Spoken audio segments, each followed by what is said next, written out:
ஒரு 100 வருஷத்துக்கு முன்னாடி ஆத்தங்கரையோரமா சிரிப்புரம் அப்படிங்கிற ஒரு ஊரு. அது சரியான கோடை காலம். சூரியன் நெத்தியில நின்னு நெருப்பாளி கொட்டிக்கிட்டு இருந்தான். ஊரோட எல்லையில இருக்கிற வயல்ல 60 வயசு இருக்கிற வீரையா அப்படிங்கிற ஒரு சின்ன விவசாயி கஷ்டப்பட்டு உழைச்சுக்கிட்டு இருந்தாரு. வேலை செய்யற வயலுக்கு கொஞ்ச தூரத்துல ஒரு ஆலமரத்தோட நிழல் நிறையாவே இருந்துச்சு. அப்பதான் வீரையாவோட மனைவியான லக்ஷ்மி புருஷனுக்கு சாப்பாடு எடுத்துக்கிட்டு அந்த ஆலமரத்துக்கிட்ட வந்தாங்க. சாப்பாட கீழே இறக்கி வச்சு முந்தானையில வேர்வைய தொடச்சுக்கிட்டு லக்ஷ்மி அம்மா இப்படி சொன்னாங்க. ஏங்க, கொஞ்சம் இங்க வரீங்களா? காலையில இருந்து வேலை பார்த்துக்கிட்டே இருக்கீங்க, பசி எடுக்கலையா? அதையெல்லாம் விட்டுட்டு வாங்க, வந்து கொஞ்சம் இந்த சாப்பாட சாப்பிட்டுட்டு போங்க. இதோ வரேன் லக்ஷ்மி, இன்னும் கொஞ்சம் வேலை தான் இருக்கு. இந்த வரப்பை வெட்டி விட்டுட்டு மண்ணு போட்டுட்டு வந்துடுறேன். வயல்ல வேலை செய்யும்போது வெயிலெல்லாம் தெரியாது. அப்பாடா, இந்த மரத்தோட நிழல்ல உட்காரும்போது சொர்க்கமே கண்ணுக்கு தெரியுது. முதல்ல இந்த மோரை குடிங்க. காலையில மிச்சமான சாதத்துல ஊத்தி வச்ச தண்ணியில மோர் கலந்து கொண்டு வந்திருக்கேன், நல்லா இருக்கும். ஆஹா, வயிறுக்கு குளிர்ச்சியா இருக்கு. வெயில்ல கஷ்டப்பட்டு வேலை செஞ்சு வரவனுக்கு மோரு தான் நல்லா இருக்கும். சரி சரி, சாப்பாடு கொடு, எனக்கு ரொம்ப பசி எடுக்குது. உங்களுக்காக காலையில எழுந்திருச்சு சுட சுட களியும் அதுக்கு தொட்டுக்க துவையிலும் கொண்டு வந்திருக்கேன். பக்கத்துல கடிச்சுக்க 2 வெங்காயமும் இருக்கு. இந்தாங்க, நல்லா சாப்பிடுங்க. விருந்து சாப்பாடு கொண்டு வந்திருக்க. நம்ம வீட்டில் தினமும் விருந்து தான். அந்த நேரத்துல தான் ஊரோட எல்லையில இருந்து பக்கத்து ஊரு ஜமீன்தாரான ராமநாத ஐயா அவருடைய மாட்டு வண்டியில வந்துகிட்டு இருக்கும்போது வீரையாவோட வயலுக்கு பக்கத்துல வரும்போது வண்டி சக்கரம் ஒடிஞ்சு போய் வண்டி அங்கேயே நின்னுடுச்சு. ராமநாதனுக்கு ஒரு 65 வயசு இருக்கும். வயசுக்கு ஏத்த திமிரும் அவர்கிட்ட இருந்துச்சு. அவரு கூடவே வேலை செய்யற வேலைக்காரன் ரங்காவும் நின்னுக்கிட்டு இருந்தான். ஐயா, வண்டி சக்கரம் விரிசல் விட்டு உடஞ்சி போச்சுங்க.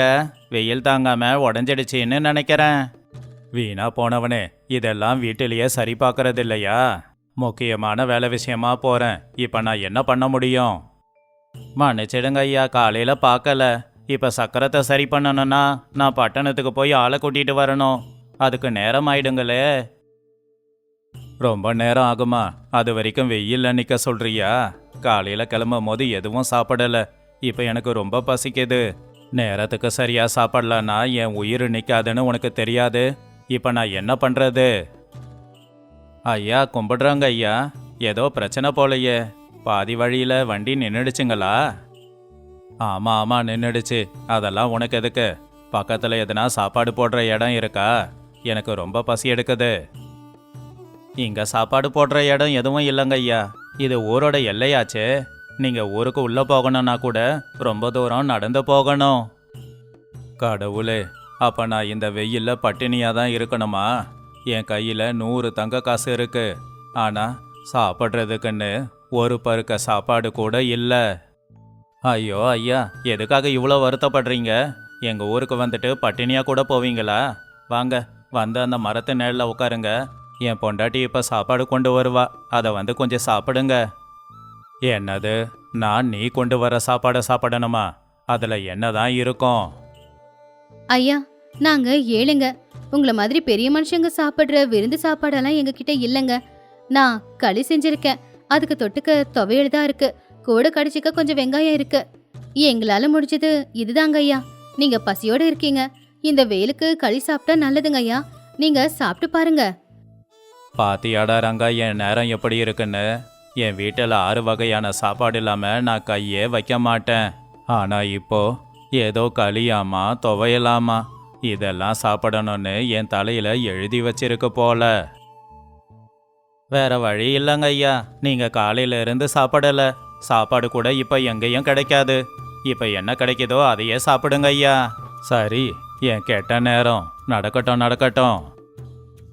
ராமநாதன் இப்ப உக்காந்துகிட்டு இருக்கிறது அந்த ஆலமரத்தோட நிழல்ல. வெயில காஞ்சுகிட்டு இருந்த அவனுக்கு அந்த ஆலமரத்தோட நிழல் சந்தோஷத்தை கொடுத்துச்சு. அப்போ லக்ஷ்மி போய் 2 வாழை இலைய பறிச்சுக்கிட்டு வந்தா.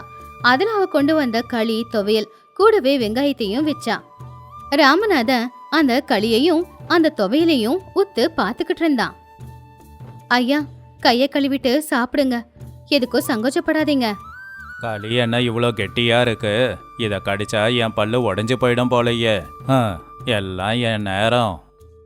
ஆனா ராமநாதன் அந்த களியை எடுத்து வாயில போட்ட உடனேயே அவன் கண்ணுல ஒரு ஆச்சரியம் தெரிஞ்சுது. அத மென்னு சாப்பிடும்போது அவனுடைய முகத்துல ஒரு சந்தோஷமும் தெரிஞ்சுது. என்னைக்கும் இல்லாத வேகத்தோட அந்த களிய துவையில தொட்டு தொட்டு சாப்பிட்டுக்கிட்டு இருந்தான். அடாடா, இது களியா இல்ல அமிர்தமா? இவ்வளோ சுவையா எப்படி உன்னால இதை சமைக்க முடிஞ்சது? ரங்கா, இது உண்மையா இல்ல கனவு கண்டுகிட்டு இருக்கண்ணா? ஐயா, இது கனவெல்லாம் இல்ல, உண்மைதான். என் வாழ்க்கையிலேயே நான் இவ்வளோ சுவையான சாப்பாடை சாப்பிட்டதே இல்ல. இது சொர்க்கத்துல கிடைக்கும்னு சொல்லுவாங்களே அமிர்தம், அது மாதிரி இருக்கு. ஏன்பா, உன் பொண்டாட்டி கையில எதனா மந்திர சக்தி இருக்கா? என் வீட்டில் 5 சமையல்காரன் இருக்கான், போட்டி போட்டுக்கிட்டு சமைப்பான். ஆனா இவ்வளோ சுவையா வந்ததே இல்லையே. என்னைக்குமே அவங்க சமைக்கிற சமையல் எனக்கு திருப்தியா இருந்ததில்ல. ஆனா இது ரொம்ப திருப்தியா இருக்கு. இதை சாப்பிடும்போது இன்னும் இன்னும் சாப்பிடு சாப்பிடுன்னு உள்ள இருந்து கேக்குது. இதுல மாய மந்திரம் எல்லாம் எதுவும் இல்லைங்க ஐயா. இது எங்க லக்ஷ்மியோட கைப்பக்குவம், அவ்வளவுதான். ஐயா, நீங்க பெரிய மனுஷங்க. நான் உங்க சமையல கலக்குற மாதிரி மசாலா எதுவும் கலக்கல. உப்பு, தனியா, மிளகா இது மட்டும்தான் இருக்கு. இதெல்லாம் சேர்த்து அரைச்ச துவையல் தான் இவ்வளோ நல்லா இருக்கு. எதுவுமே போடாம இவ்வளோ சுவை எப்படிமா வரும்? ஐயா, நல்ல பசிச்சவனுக்கு கஞ்சியும் கூட அமிர்தமா தான் இருக்கும். இப்ப நீங்க நல்ல பசியோட இருக்கீங்க, அதனாலதான் உங்களுக்கு அவ்வளவு சுவையா தெரியுது. லக்ஷ்மி சொல்றது உண்மைதாங்க ஐயா. வயல்லையோ இல்ல வேற எங்கேயோ கஷ்டப்பட்டு உழைச்சிட்டு சாப்பிட போய் உக்காரவனுக்கு கஞ்சியும் கூட அமிர்தமா தான் தெரியும். நீங்க உங்க அரண்மனையில பசியே இல்லைனாலும் போய் சாப்பிட உக்காருவீங்க. பசி இல்லாம சாப்பிட உக்காரவனுக்கு அமிர்தமே கொடுத்தாலும் நல்லா இருக்காது. கஷ்டப்பட்டு உழைச்சிட்டு பசியோட போய் சாப்பிட உக்காருங்க, உங்களுக்கு எந்த சாப்பாடுமே ரொம்ப சுவையா தெரியும். உண்மைய சொல்லியிருக்க வீரையா, என்கிட்ட பணம், சொத்து, நகைன்னு நிறைய இருக்கு. ஆனா அது எதுவும் கொடுக்காத சந்தோஷத்தை ஒரு ஏழை விவசாயியோட மனைவி சமையல் கொடுத்துருக்குன்னா உண்மையிலேயே பணத்தால எல்லாம் வாங்கலான்னு நினைக்கிறது தப்பு தான் போல. ஐயா, பணம் நமக்கு தைரியத்தை கொடுக்குமான்னு எனக்கு தெரியல, ஆனா சந்தோஷத்தை கொடுக்காது. சந்தோஷத்தை வயிறார சாப்பிட்ற சாப்பாடு தான் கொடுக்கும். ஏன்னா அதை மட்டும்தானே நாம போதும்னு சொல்லுவோம். எப்பவுமே உங்ககிட்ட இருக்கிறத 4 பேருக்கு பகிர்ந்து கொடுத்து நீங்களும் சந்தோஷமா இருங்க, அவங்களும் சந்தோஷமா இருக்கட்டும். நீ சொல்றது 100க்கு 100 உண்மை வீரையா. இவ்வளவு நாளா நான் ரொம்ப சுயநலமா இருந்துட்டேன். இவ்வளோ பணத்தை எதுக்கு சேர்த்தனே தெரியல. ஆனா இனி அப்படி இருக்க மாட்டேன். இனி என்னோட சொத்து நிறைய பேருக்கு பயன்படும். அப்பதான் ரங்கா வண்டியில இருக்கிற ஒரு பைய எடுத்துட்டு வந்து கொடுத்தான். அப்ப ராமநாதம் அந்த பையில இருக்கிற தங்க காசை எடுத்து வீரையாவுக்கு கொடுத்தாரு. வீரையா, இந்த தங்க காசை வாங்கிக்கோ. நான் பசியோட வரும்போது புருஷன் பொண்டாட்டி 2 பேரும் என் பசிய போக்கி இருக்கீங்க, அதுக்கு தான் இது. ஐயோ, அதெல்லாம் வேண்டாங்க ஐயா, அந்த தங்க காசை நீங்களே வச்சுக்கோங்க. ஏன் வீரையா, என்னாச்சு? கம்மியா கொடுத்துட்டேனா? அதிகமா வேணுமா? கேளு, நீ எவ்வளோ கேட்டாலும் கொடுக்கறேன். ஐயா, இந்த தங்க காசை வச்சு நான் என்ன பண்ண போறேன்? உங்க பசியை தீக்கிற அளவுக்கு நான் வசதியா இருக்கனே, அதுவே போதுங்க ஐயா. பணம் இருக்கிற இடத்துல நிம்மதி இருக்காது. ஏழைங்க எங்களுக்கு தேவை பணம் இல்லைங்க ஐயா. எங்க பசியை ஆத்திக்க 3 வேளை சாப்பாடு இருந்தா போதும். அதை உங்களுக்கு கொடுத்ததுக்கு நான் காணிக்க வாங்க முடியாது. ஆமாங்க ஐயா, அந்த தங்க காசை குழம்புல போட்டா வேகாது, வயல்ல போட்டா முளைக்காது. அது உங்களுடையது, அது உங்ககிட்டயே இருக்கட்டும். என்னைக்காவது உங்களுக்கு மறுபடியும் களி சாப்பிட தோணுச்சுன்னா எங்க வயலுக்கு வாங்க. என்னைக்குமே நான் உங்களுக்காக சுட சுட களியையும் துவையலையும் செஞ்சு கொடுக்க தயாரா இருக்கேன். நீங்க 2 பேரும் சாதாரண ஆளுங்க இல்ல, மண்ணுல பிறந்த மாணிக்கங்க. நீங்க கட்டி இருக்கிற வேஷ்டியும் புடவையும் கிழிஞ்சு போயிருக்கு. ஆனாலும் நான் கொடுக்குற தங்க காசை வாங்கறதில்ல. இந்த உலகத்திலேயே ஒசந்த மனுஷங்க நீங்க தான். உங்களுக்கு முன்னாடி நான்லாம் ஒரு ஆளே இல்லை, பணம் தான் எல்லான்னு நினைச்சேன். ஆனா பணமே வாழ்க்கை இல்லைன்னு புரிய வச்சதுக்கு உங்களுக்கு ரொம்ப நன்றி. ஐயா, வண்டி சரியாயிடுச்சுங்க ஐயா, நேரமாகுது, நம்ம கிளம்பலாமா? சரிடா ரங்கா. வீரையா, நான் நிச்சயமா இப்ப மாறிட்டேன். உனக்காக நான் எப்பவுமே காத்துக்கிட்டு இருப்பேன். உனக்கு எந்த கஷ்டம் வந்தாலும் சரி, ஒரு அண்ணனா நான் உனக்காக வருவேன். என்னால முடிஞ்ச உதவிய நிச்சயம் செய்வேன். இப்படி ஒரு அண்ணன் இருக்கிறத மட்டும் நீ மறக்க கூடாது. நிச்சயமாங்க ஐயா, எனக்கு ஏதாவது தேவை வந்தா நான் நிச்சயம் உங்களை தேடி வரேன், கவலைப்படாதீங்க. ராமநாத வண்டியில ஏறினாரு. வண்டி போய்கிட்டு இருக்கும்போது அவரு பின்னாடி திரும்பி வீரையாவையும் வீரையாவோட மனைவியையும் பாத்துக்கிட்டு இருந்தாரு. வீரையா மறுபடியும் வயல்ல இறங்கி அவனுடைய வேலைகளை செய்ய ஆரம்பிச்சிட்டான். அங்க அடிக்கிற வெயிலும் கூட இப்ப வீரையாவோட நல்ல குணத்தை பார்த்து வெயிலும் கூட நிழலாதான் அவனுக்கு தெரிஞ்சுக்கிட்டு இருந்துச்சு. பணம் ஒரு மனுஷனோட வாழ்க்கைக்கு முக்கியமா இருக்கலாம். ஆனா பசிக்கிற நேரத்துல அந்த பணத்தை சாப்பிட முடியாது. பசிக்கிற நேரத்துல சாப்பிட வேண்டியது சாப்பாடு மட்டும்தான். அந்த சாப்பாடு யார் கொடுத்தா என்ன? பசிய தீத்தா போதாதா? ஏழைங்க பணக்காரங்களுக்கும் கூட பசி ஒரே மாதிரி தானே இருக்கும். ஆத்தங்கரையோரமா பச்சை பசைன்னு வயலை ஒட்டி ரங்காபுரம் அப்படிங்கிற ஒரு கிராமம். அந்த ஊர்ல காந்தம்மா அப்படிங்கிற ஒரு 60 வயசு பாட்டி இருந்தாங்க. அவங்க புருஷன் ராமையா நித்தமும் உழைக்கிற ஒரு விவசாயி. காந்தம்மாவுக்கு உடம்புல எந்த ஒரு வியாதியும் இல்ல. ஆனா உலகத்துல இருக்கிற அத்தனை சோம்பேறித்தனமும் அவங்க உடம்புக்குள்ளதான் குடியிருந்துச்சு. படுக்கையை விட்டு எழுந்திருக்கணும் அப்படின்னா அவங்களுக்கு உயிரே போன மாதிரி இருக்கும். ஐயோ என் இடுப்பு, ஐயோ என் காலு, ஐயோ தலைவலிக்குதே அப்படின்னு சொல்லி புருஷன்கிட்டயே எல்லா வேலையும் செய்ய சொல்லிக்கிட்டு இருந்தாங்க. அந்த பாட்டியோட கதை தான் இது. விடிய காலையில கோழியும் கூவச்சு இன்னொரு பக்கம் சூரியனும் வெளியில வந்தான். காந்தம்மா வீட்டு வாசல்ல போட்டிருந்த கைத்துக்கட்டுல படுத்துக்கிட்டு நல்லா தூங்கிக்கிட்டு இருந்தாங்க. இன்னும் அவங்க எழுந்திருக்க கூட இல்ல. அடியே காந்தம், காலையில கோழி கூவி 1 மணி நேரம் ஆச்சு, இன்னும் தூங்கிக்கிட்டு இருக்க? எழுந்திரி. மாடுங்க கத்திக்கிட்டு இருக்கு, அதுங்களுக்கு தீவனம் போடணும், சமையல் பண்ணணும். எனக்கு வயலுக்கு நேரமாச்சு. ஐயோ என்னையா காலையிலேயே உன் தொல்லை. என் உடம்பு என்ன உடம்புன்னு நினைச்சியா இல்ல கல்லுன்னு நினைச்சியா? நைட்டெல்லாம் கொசுக்கடியில தூக்கம் இல்லாம இதோ இப்பதான் கொஞ்சம் தூங்க ஆரம்பிச்சேன். அதுக்குள்ள எழுந்திருக்க சொன்னா எப்படி? ஏன் இடுப்ப பாரு எப்படி சுளுக்கு பிடிச்சிருக்குன்னு அப்படின்னு சொல்லி படுக்கையில உருண்டுகிட்டு இருந்தாங்களே ஒழிய எழுந்திருக்கவே இல்லை. தினமும் ஒரே வேலை தான். இடுப்பு வலி காலு வலின்னு சாக்கு சொல்ல வேண்டியது. நீ சமையல் அறைக்குள்ள போய் 1 வருஷம் ஆச்சு. அதான் வைத்தியர் வந்து சொல்லிட்டாருல்ல, உன் உடம்புல எந்த வியாதியும் இல்லைன்னு. இதுக்கு பேரு சோம்பேறித்தனம். எழுந்து வேலை செஞ்சினா உடம்பு சரியாயிடும். அட கடவுளே, அந்த வைத்தியனோட பேச்ச நீ கேட்டுக்கிட்டு இருக்கியா? அவனுக்கு என்ன தெரியும்? என் உடம்பு, என்னோட கஷ்டம், இது ரெண்டுமே எனக்கு தான் தெரியும். சரி சரி, போய் அடுப்பை பற்ற வச்சு கொஞ்சம் சூடா கஞ்சி காய்ச்சி கொண்டு வா. அதுல கொஞ்சம் மிளகுத்தூளும் அப்படியே கொஞ்சம் உப்பும் போட்டு கொண்டு வா. தொண்டை கரங்குது. உனக்கு சேவை செஞ்சே என் இடுப்பு தான் வலிக்குது காந்தம். கல்யாணம் ஆன புதுசுல இது செய்யவா அது செய்யவான்னு கேட்ப. இப்போ எதுவும் கேட்க மாட்டேங்கிற. சரி, நானே போய் கஞ்சி காய்ச்சிக்கிறேன். சரி, அந்த பக்கத்து வீட்டு கௌரி வருவா. அவ வரும்போது இப்படி இழுத்து போத்தி தூங்கிக்கிட்டு இருக்காத. அப்புறம் ஊர் முழுக்க இதான் பேசுவாங்க. ஐயோ ஏன் முட்டி வலிக்குதே, ஏங்க உயிரே போற மாதிரி இருக்குங்க. அப்பதான் பக்கத்து வீட்ல இருந்த கௌரி ஒரு கிண்ணத்தை பிடிச்சுக்கிட்டு அங்க வந்தா. கௌரி ரொம்ப நேர்மையானவ. இருக்கிறத உள்ளபடி அப்படியே சொல்லிடுவா. என்னங்கண்ண ராமையண்ண, காலையிலேயே பாட்டியோட குரல் கேட்டுக்கிட்டு இருக்கு. என்ன சொன்னீங்க? எழுந்திருக்க சொன்னீங்களா? வீட்டு வேலை ஏதாவது பார்க்க சொன்னீங்களா? என்ன சொல்ற கௌரி? அவளுக்கு தினமும் ஒரு வலி. இன்னைக்கு மூட்டு வலியாமா. ஐயோ முட்டி வலியா? பாவம்க்கா, வயசாகுதுல்ல.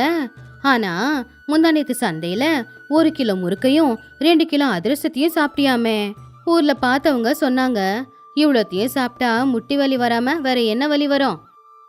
என்னடி கௌரி, கிண்டலா இருக்கா? நான் சாப்பிட்டத நீ பாத்தியா? நல்லா சாப்பிட்டதானே உடம்புல இருக்கிற நோயெல்லாம் போய் பலம் வரும். எனக்கு உடம்பெல்லாம் வலி, அதனால நல்லதா சாப்பிடலான்னு சொல்லி சந்தையில சாப்பிட்டேன். அதுல என்ன தப்பு இருக்கு?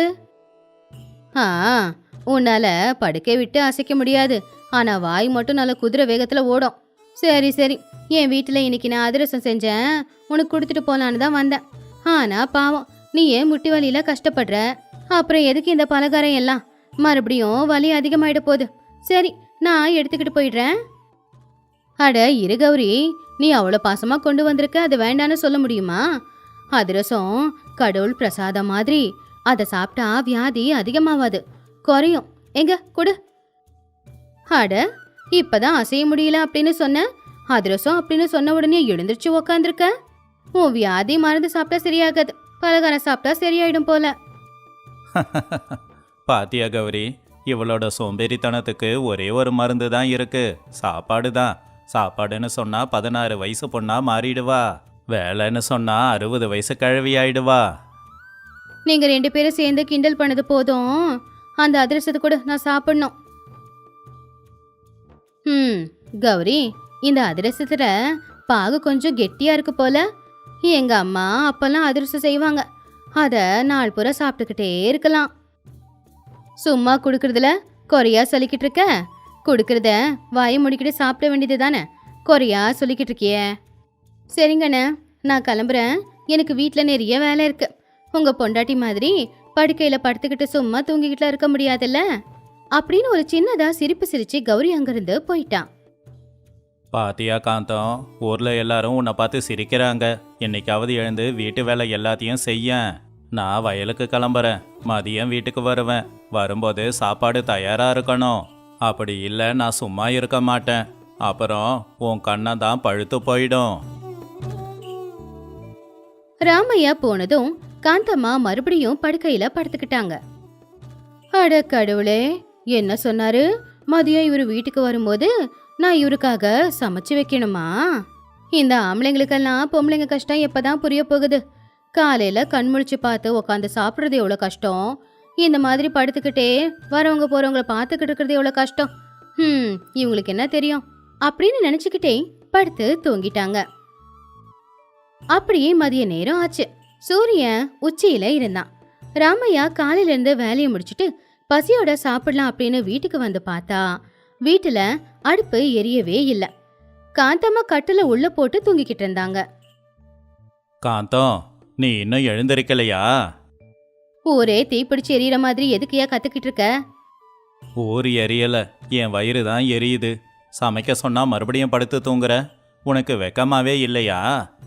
ஆடுங்க கத்துது, மாடுங்க கத்துது, கூடவே நானும் கத்துறேன். ஆனா உன் காதுல யாரு கத்துறதும் விழாதா? ஐயோ ஐயோ, ஏங்க உனக்கு என் மேல இருந்த பாசம் போயிடுச்சு போல. நான் சமைக்கலான்னு தான் எழுந்திருச்சேன், அதுக்குள்ள மயக்கம் வந்து விழுந்துட்டேன். உலகம் சுத்தும் அப்படின்னு சொல்லுவாங்களே, அந்த மாதிரி தான் எனக்கு அப்போ இருந்துச்சு. தள்ளாடி கீழே விழ போனேன். நல்ல வழியா கட்டில்ல விழுந்துட்டேன். நான் செத்து போயிட்டா இன்னொரு பொண்ணை கல்யாணம் பண்ணிக்கலான்னு ஆசைப்படுறல. உன் நடிப்பெல்லாம் என்கிட்ட காட்டாத. உனக்கு இருக்கிறது ஒரே ஒரு வியாதி தான். அந்த வியாதி பேர் என்ன தெரியுமா? சோம்பேறித்தனம். இதுக்கு அந்த வைத்தியர் சுப்பையா கிட்டேயே மருந்து கிடைக்கும். இப்பவே போறேன், அவர்கிட்ட மருந்து வாங்கிட்டு வரேன். அதை குடிச்சா நீ எழுந்திருச்சு ஓடுவ. வேணாம் வேணாம், அந்த சுப்பையா குடுக்கிற மருந்து விஷத்துக்கு சமம், கசக்கும். என்னால அதெல்லாம் குடிக்க முடியாது. இன்னைக்கு மட்டும் நீ சமைச்சிடியா? நாளைக்குல இருந்து எப்படியாவது கஷ்டப்பட்டு நானே சமைச்சிடுறேன். முடியாது, இன்னையோட உன் வியாதிய நான் இல்லாம ஆக்கறேன் அப்படின்னு ராமையா கோவமா வைத்தியரான சுப்பையாவோட வீட்டுக்கு கிளம்புனாரு. கொஞ்ச நேரத்துல அவருடைய வீட்டுக்கு போய் சேர்ந்தாரு. சுப்பையா ரொம்பவும் புகழ் வாய்ந்த ஒரு நாடி வைத்தியர் தான். அவருக்கு மனுஷங்களோட நாடி மட்டும் தெரியாது, அவங்க மனசும் தெரியும். என்ன ராமையா, என்ன இங்க வந்திருக்க? உனக்கு உடம்புக்கு எதனா முடியலையா? எனக்கு இல்லைங்க ஐயா, என் பொண்டாட்டி காந்தத்துக்கு. அவளுக்கு பிடிச்சிருக்கிற வியாதி பேரு சோம்பேறித்தனம். படுக்கையை விட்டு எழுந்து எந்த வேலையும் செய்ய மாட்டா. தினமும் ஏதாவது ஒரு சாக்கு சொல்லிக்கிட்டே இருப்பா. ஆனா சாப்பிட சொன்னா ராட்சசி மாதிரி சாப்பிடுவா. இதுக்கு நீங்க தான் ஒரு வழி சொல்லணும், இல்லைன்னா நான் சந்நியாசம்தான் போகணும். ஓஹோ, இதுதான் விஷயமா? காந்தம்மாவோட சோம்பேறித்தனத்தை பத்தி எனக்கு தெரியாதா? இதுக்கு மருந்து மாத்திரையெல்லாம் வேலை செய்யாது. பயம் அப்படிங்கிற மருந்து மட்டும்தான் இந்த வியாதிக்கு வேலை செய்யும். என்கிட்ட ஒரு யோசனை இருக்கு. உண்மையாவா ஐயா? நீங்க சொல்றத செஞ்சா அவ மாறிடுவாளா? கண்டிப்பா மாறிடுவா. நீ வீட்டுக்கு போ, சாயந்தரம் நான் வீட்டுக்கு வரேன். நான் சொல்றத நீ அப்படியே பண்ணு. சாயந்தர நேரம் காந்தம்மா பசியால தவிச்சுக்கிட்டு இருக்கும்போது ராமையா சமைக்காம உட்காந்துருக்கும் போது அப்பதான் வைத்தியரான சுப்பையா ராமையா வீட்டுக்கு வந்தாரு. அடடே, என்ன காந்தம்மா, முகம் இப்படி வாடி போயிருக்கே. முகத்துல இருந்த கலையே காணுமே. ராமையா வந்து சொன்னப்போ நான் நம்பவே இல்லை. நேர்ல வந்து பார்க்கும்போது தான் விஷயமே புரியுது. என்னங்க வைத்தியரையா, எனக்கு ஏதாவது பெரிய வியாதி வந்திருக்கா? காலையில இருந்து மயக்கமா வருது, காலெல்லாம் இழுக்குது. நான் நினைச்சது உண்மைதான். இது ரொம்ப பெரிய வியாதி போல. இத எங்க சித்த வைத்தியத்துல முடக்குவாதம் அப்படின்னு சொல்லுவாங்க. அதாவது யாரால எழுந்திருச்சு எந்த வேலையும் செய்ய முடியலையோ, யாரு சும்மா உக்காந்துக்கிட்டே இருக்காங்களோ அவங்க எல்லாருக்குமே கொஞ்சம் கொஞ்சமா அவங்க கை காலு வேலை செய்யற சக்தியை இழந்துடும். இன்னும் கொஞ்ச நாளைக்கு நீங்க இப்படியே இருந்தீங்கன்னா அப்புறம் வாழ்க்கை முழுக்க படுத்த படுக்கையா தான் இருக்கணும். எழுந்திருக்கவும் முடியாது, உட்காரவும் முடியாது. ஐயோ, எங்க கேட்டீங்களா? கை காலு விழுந்துருமாமா. எனக்கு ரொம்ப பயமா இருக்கு. ஐயா வைத்தியரையா, இதுக்கு ஏதாவது மருந்து இருந்தா கொடுங்க. நான் கையில போட்டிருக்கிற தங்க வளையல கூட கொடுத்துடுறேன். என் உயிரை காப்பாத்துங்க. பணத்தால இந்த வியாதியை சரி பண்ண முடியாது. ஆனா இதுக்கு ஒரு கடினமான வைத்திய முறை இருக்கு. ஆனா உங்களால அதை செய்ய முடியாது. அது ரொம்ப கஷ்டம். உயிரை விட எதுவும் முக்கியம் இல்லையே. நீங்க என்ன சொன்னாலும் செய்யறேன். எழுந்துச்சு நடக்க சொன்னாலும் நடக்கிறேன். உசுரை விட எதுவுமே முக்கியம் இல்லை. சரி, அப்படின்னா சொல்றேன். உங்க வியாதி குறையணும் அப்படின்னா உங்க உடம்புல இருக்கிற வேர்வை தண்ணி எல்லாமே வெளியில வரணும். அப்பதான் உடம்புல இருக்கிற உப்பெல்லாம் வெளியில வந்து உடம்பு கொஞ்சம் கொஞ்சமா குணமாகும். உங்களுக்கு ஒரு ரகசியம் சொல்றேன். அது ஒரு ரகசிய வைத்தியம். ரகசிய வைத்தியமா? அப்படின்னா? அது உங்க வீட்டில் ஒரு உரல் வச்சிருக்கீங்கல்ல, அதில் ஒரு 10 படி அரிசியை போட்டு உங்களால் எவ்வளவு வேகமாக இடிக்க முடியுமோ அவ்வளவு வேகமாக இடிக்கணும். அப்போ உங்க உடம்புல இருக்கிற கெட்ட தண்ணி எல்லாம் வேர்வையா வெளியில வந்துடும். உங்க வியாதி கொஞ்சம் கொஞ்சமா குறையும். அது மட்டும் இல்ல, அரைச்ச அரிசி மாவை எடுத்து உங்க கையாலேயே ரொட்டி செஞ்சு நீங்க உங்க வீட்டுக்காருக்கு ஊட்டி விடணும். இந்த வேலையை நாளைக்கு காலையிலக்குள்ள நீங்க செய்யலைன்னா அப்புறம் உங்க காலே வேலை செய்யாது. ஐயோ, என்ன சொல்றீங்க ஐயா? பாவம், அவளால் காலை அசைக்கவே முடியாதே. பேசாம நான் வேணும்னா அந்த அரிசியை அரைச்சிக்கிட்டு வரட்டுமா? அதெல்லாம் முடியவே முடியாது. யாருக்கு பசி எடுக்குதோ அவங்க தானே உணவை சாப்பிடணும். நீ வேலை செஞ்சா உன் உடம்பு நல்லா இருக்கும். இவங்க உடம்பு எப்படி சரியாகும்? இது உயிர் சம்மந்தப்பட்ட விஷயம். காந்தம்மா, நீங்களே யோசிச்சு முடிவெடுங்க. உங்களுக்கு உங்க உயிர் வேணுமா இல்லையா? போச்சுடா, 10 படி அரிசியா? அவ்வளோ அரிசியை நான் எப்படி அரைக்கிறது? ஆனா அரைச்சிதான் ஆகணும். கை கால் விழுந்து போச்சுன்னா என்னை யார் பார்த்துப்பாங்க? பக்கத்து வீட்டு கௌரி வேற வந்து பார்த்து சிரிப்பாளே. சரிங்கய்யா, போய் அரிசியை உரல்ல போட்டு இடிக்கிறேன். வேலையை ஆரம்பிக்கிறேன். காந்தம்மா உடனே எழுந்திருச்சாங்க. பயத்துல அவங்களுக்கு முட்டி வலி கூட பறந்து போச்சு. உடனே வீட்டுக்கு பின்னாடி இருக்கிற உரல்ல அரிசியை போட்டு உலக்கையை எடுத்து அந்த அரிசியை இடிக்க ஆரம்பிச்சாங்க. அட கடவுளே, என்ன இது? இந்த வயசுல இப்படி கஷ்டப்பட்டு வேலை பார்க்கணுமா? அப்படிதான் காந்தம். நல்லா ஓங்கி இடி. அங்க நெத்தியில ஓரமா வேர்வை வருது பாரு. அப்படின்னா வியாதி கொஞ்சம் கொஞ்சமா போகுதுன்னு தானே அர்த்தம். யோ ராமையா, என் கை கால் எல்லாம் வலிக்குது. ஆனா நான் கஷ்டப்படுறத பார்க்கும்போது உனக்கு சந்தோஷமா இருக்குமே. நான் ஏன் சந்தோஷப்பட போறேன்? உன் உசுறு எனக்கு முக்கியம் இல்லையா? அதனால தான் செய்ய சொன்னேன். காந்தம்மா கிட்டத்தட்ட 2 மணி நேரம் ஓயாம அந்த உரல்ல அரிசியை போட்டு இடிச்சுக்கிட்டே இருந்தாங்க. பாவம், வேர்வையெல்லாம் ஊத்த ஆரம்பிச்சுது. ஆச்சரியம் என்னன்னா, அவங்க உடம்புக்குள்ள இருந்த சோம்பேறித்தனம் போய் ஒரு புது உற்சாகம் அவங்களுக்கு வந்துச்சு. ஏங்க, அந்த வைத்தியர் சொன்னது உண்மைதான் போல தெரியுது. இவ்வளவு நேரம் இடுப்பு வலிச்சுக்கிட்டு இருந்துச்சு. ஆனா இப்போ வலியெல்லாம் போயிடுச்சு. உடம்புல ஏதோ உற்சாகம் வந்த மாதிரி இருக்கு. பாத்தியா, கஷ்டப்படுறதோட மகிமை இதுதான். சரி, அந்த அரிசி மாவை போட்டு ரொட்டி பண்ணு. ரொம்ப பசி எடுக்குது. காந்தம்மா வேக வேகமா மாவை பிசைஞ்சு அடுப்ப பத்த வச்சு சுட சுட ரொட்டிய சுட்டாங்க. இத்தனை நாளா தூசியா இருந்த அந்த சமையலறை இன்னைக்கு கமகமன்னு சமையல் மனத்தோட நிறைஞ்சு போச்சு. ராமையாவும் காந்தம்மாவும் வயிறார சாப்பிட்டாங்க. காந்தம்மாவுக்கு அவங்க சமைச்சு சாப்பிட்டது ரொம்பவுமே பிடிச்சிருந்துச்சு. அடுத்த நாள் காலையில கோழி கூவுச்சு. அப்ப ராமையா எழுந்துச்சு பார்த்தா காந்தம்மா வேலை பார்த்துக்கிட்டு இருந்தாங்க. காந்தம், என்ன இது? சீக்கிரமா எழுந்துட்டியா? ஆச்சரியமா இருக்க. நீ இந்நேரம் படுத்து தானே தூங்குவ? இல்லையா, நேத்தே எனக்கு நல்ல அறிவு வந்துருச்சு. சும்மா படுத்துக்கிட்டே இருந்தா இல்லாத வியாதி எல்லாம் வரத்தான் செய்யும். உடம்பு கை காலெல்லாம் வலிக்கத்தான் செய்யும்.